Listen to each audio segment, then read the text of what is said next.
नमस्कार साथियों, मैं संजीव कुमार आपका स्वागत करता हूं आपके अपने YouTube channel young minds academy में। साथियों, जैसा कि आप लोग जान रहे हैं कि हम लोग क्लास 10 का जो थर्ड चैप्टर है फिजिक्स का, विद्युत इलेक्ट्रिसिटी, जिसे विद्युत बोलिए या विद्युत धारा बोलिए, इलेक्ट्रिसिटी या इलेक्ट्रिक करेंट, उस चैप्टर का हम पार्ट 1 जो है वीडियो आप लोग को हम प्रोवाइड कर चुके हैं। आज यह जो है लेक्चर इलेक्ट्रिसिटी का सेकेंड पार्ट होगा।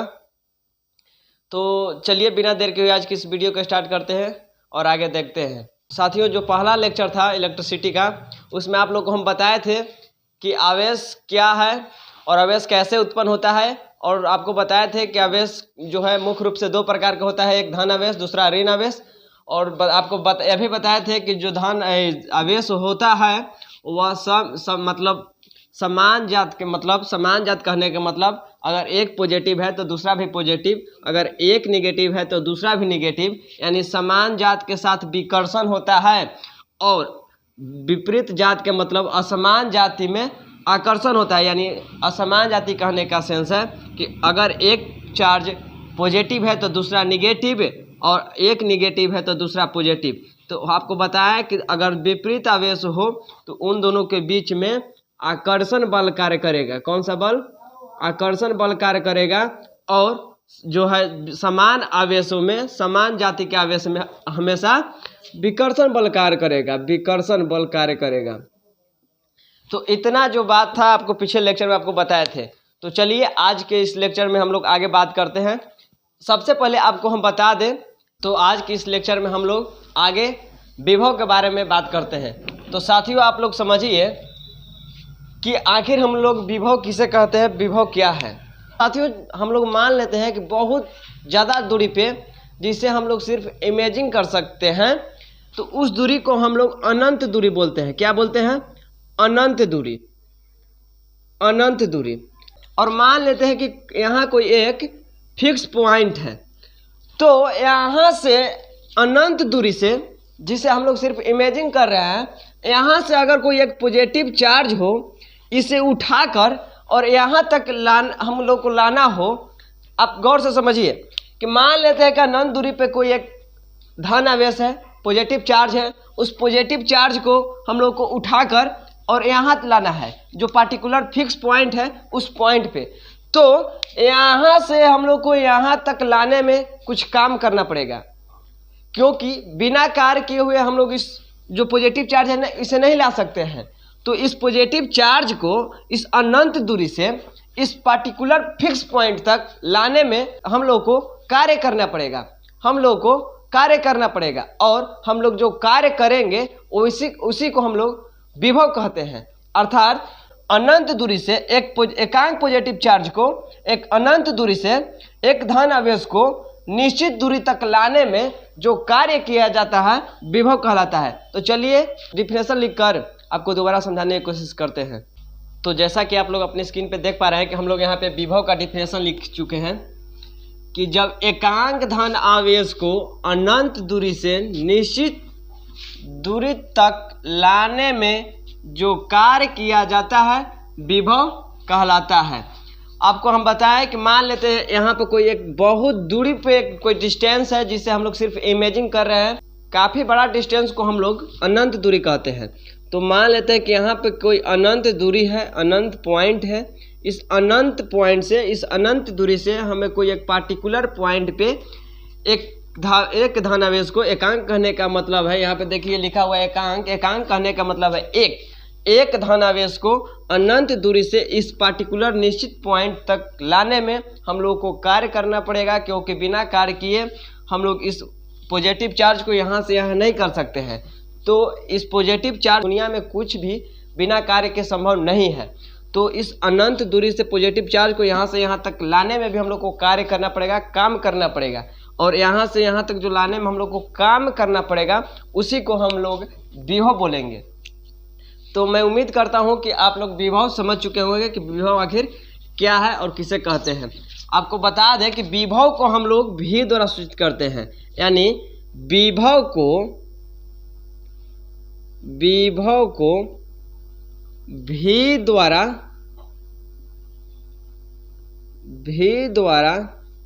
सूचित किया जाता है, सूचित किया जाता है। और विभव का एसआई जो मात्रक है वह वोल्ट होता है, यानी विभव का एसआई यूनिट यानी एसआई मात्रक वोल्ट होता है। वोल्ट, इसे हिंदी में भी हम लोग इस तरीके से वोल्ट ही लिखते हैं, वोल्ट होता है।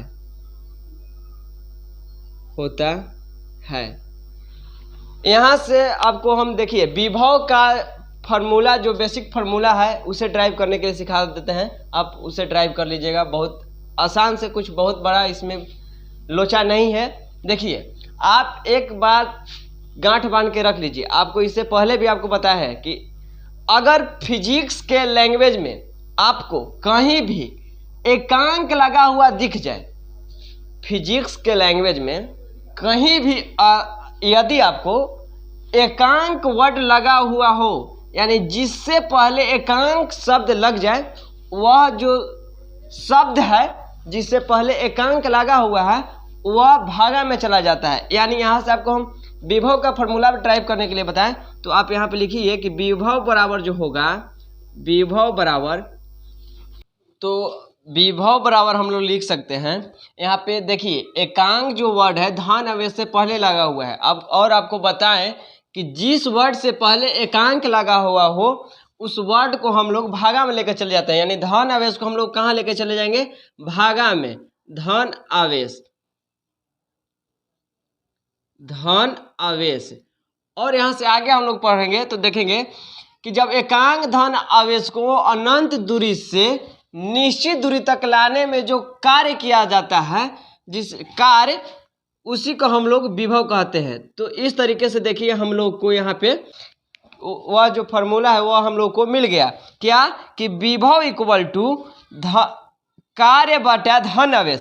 कार्य, देखिए यहाँ पर गौर से समझिए, धन आवेश नीचे क्यों आया, क्योंकि धन आवेश से पहले एकांक वर्ड लगा हुआ है, एकांक शब्द लगा हुआ है। और हम जानते हैं कि फिजिक्स के लैंग्वेज में अगर किसी वर्ड से पहले एकांक लगा हुआ हो तो वह वर्ड जो है भागा में चला आता है। तो कार्य, और यहाँ पे जो हम लोग एकांक आवेश को अनंत दूरी से निश्चित दूरी तक लाते हैं, उसमें हम लोग को जो कार्य किया जाता है वह विभव कहलाता है। यानी कार्य बटा धन आवेश विभव इक्वल टू कार्य बटा धन आवेश। इसे हम लोग शॉर्ट में इसके निरूपण द्वारा भी लिख सकते हैं, तो याद करने में हम लोग को थोड़ा सा सहूलियत होगा। तो उसे हम लोग कैसे लिख सकते हैं, तो अभी आपको बताया कि विभव को हम लोग भी द्वारा सूचित करते हैं। क्या कि विभव को हम लोग भी द्वारा सूचित करते हैं।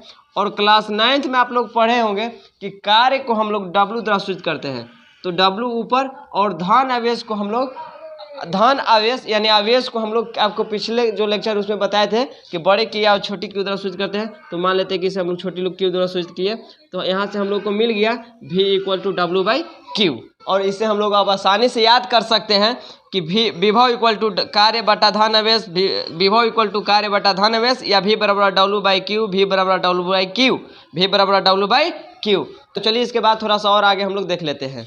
चलिए इसके बाद एक और जो टर्म है उसे भी हम लोग यहाँ पर देख लेते हैं। इसके बाद यहाँ पे हम लोग को एक विभवांतर पढ़ना है। तो विभवांतर तो आप ऐसे ही समझ सकते हैं, विभवांतर तो बहुत इजी है। विभवांतर आप लोग कैसे समझ सकते हैं, यहाँ पे देखिए कि विभवांतर को अगर हम लोग संधि विच्छेद करें तो इसे हम लोग क्या लिख सकते हैं, विभव प्लस अंतर। विभव प्लस अंतर को हम लोग, विभवांतर को तोड़े तो हम लोग विभव प्लस अंतर हुआ। तो यहाँ से हम लोग विभवांतर के डिफिनेशन क्या देख सकते हैं कि विभव में जो अंतर होता है उसे विभवांतर कहते हैं। यानी विभवांतर के परिभाषा हम लोग क्या लिख सकते हैं कि विभव के अंतर को विभवांतर कहा जाता है, विभवांतर कहा जाता है। विभवांतर को इंग्लिश में पोटेंशियल डिफरेंस बोला जाता है। और इसे का भी एसआई जो मात्रक है, यानी विभवांतर का भी एसआई मात्रक, विभवांतर का एसआई जो मात्रक है, एसआई यूनिट वह भी क्या है, बोल्ट ही है, बोल्ट, जिसे इंग्लिश में VOLT लिखा जाता है, वोल्ट होता है। और इसे भी V द्वारा सूचित ही किया जाता है। और विभवांतर को